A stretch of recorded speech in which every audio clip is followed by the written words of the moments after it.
আজকে জানো তো বাজার করতে আমাদের অনেকটা টাইম লেগে গেছে। তবে আজকে দেরি করে বাজারে বেরিয়েছিলাম আর আস্তে আস্তে অনেকটাই দেরি হয়েছে। এখন বাজে 2টো।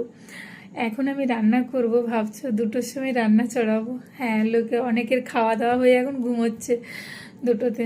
তো আমি আজকে 2টোর সময় রান্না করব। তবে বেশি কিছু আর করব না, একটাই যে কোনো বানাবো, সেটা যেন কিছু মানে সেটা এমন একটা জিনিস বানাবো, এমন একটা তরকারি বানাবো, সেটা হচ্ছে কি কোনো কিছুই আর লাগবে না, একটাতেই যথেষ্ট, একটা তরকারি হলেই যথেষ্ট। তো আজকে কি বানাচ্ছি? আজকে বানাচ্ছি ইলিশ মাছ।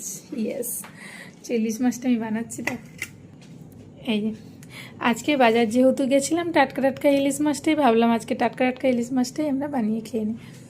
তো আমরা যেহেতু 3জন আছি তাই 3 পিস নিয়েছি। আর এখানে ইলিশের সঙ্গে আজকে এই বেগুনগুলো পেয়েছি। বেগুনগুলো কিন্তু খুব নরম থাকে, একটু কোনো বিচাই হয় না এই বেগুনগুলোতে।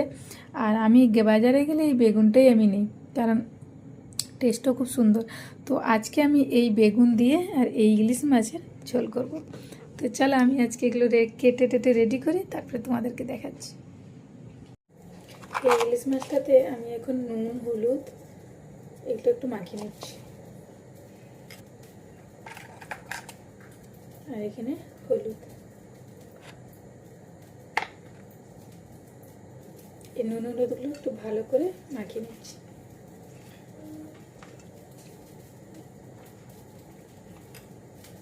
আর একটু দেবো লঙ্কা গুঁড়ো। এই লঙ্কা গুঁড়োগুলো তো ঝাল থাকে না, কালারটা একটু হয় আর কি। আর ইলিশ মাছের মেন মশলা কি সর্ষে বাটা।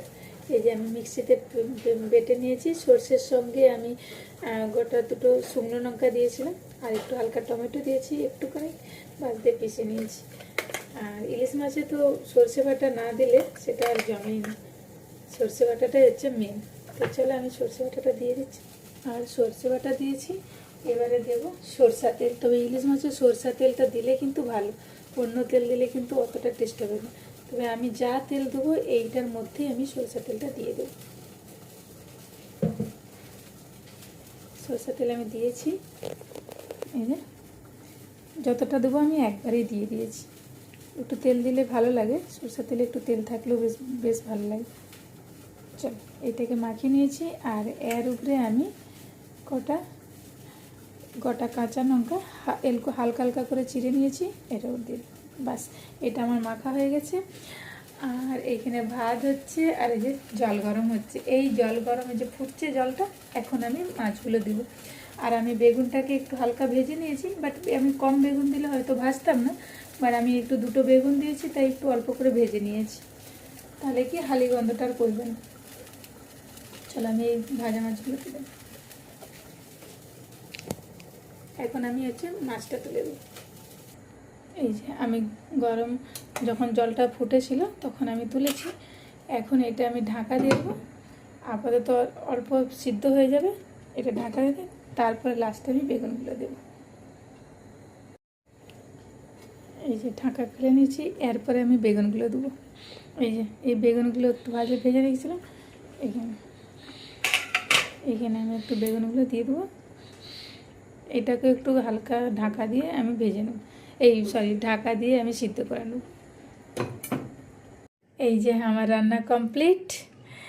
আর আমি একটু গ্রেভি রেখেছি, কারণ ভাত দিয়ে খেতে সুবিধা হবে। আর সত্যি বলছি, এরকম করে রান্না করলে এতটাই সহজ রান্না, একবারে কোনো ঝামেলা নেই, কোনো খাটনিও খুব একটা নেই।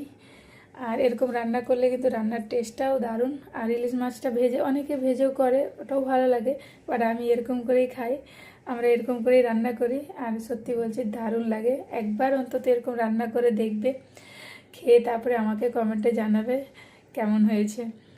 সিরিয়াসলি খুব সুন্দর। আমি একটু গ্রেভি রেখেছি। চলো আমরা এবারে খাওয়া দাওয়া সেরে নিই। বাই।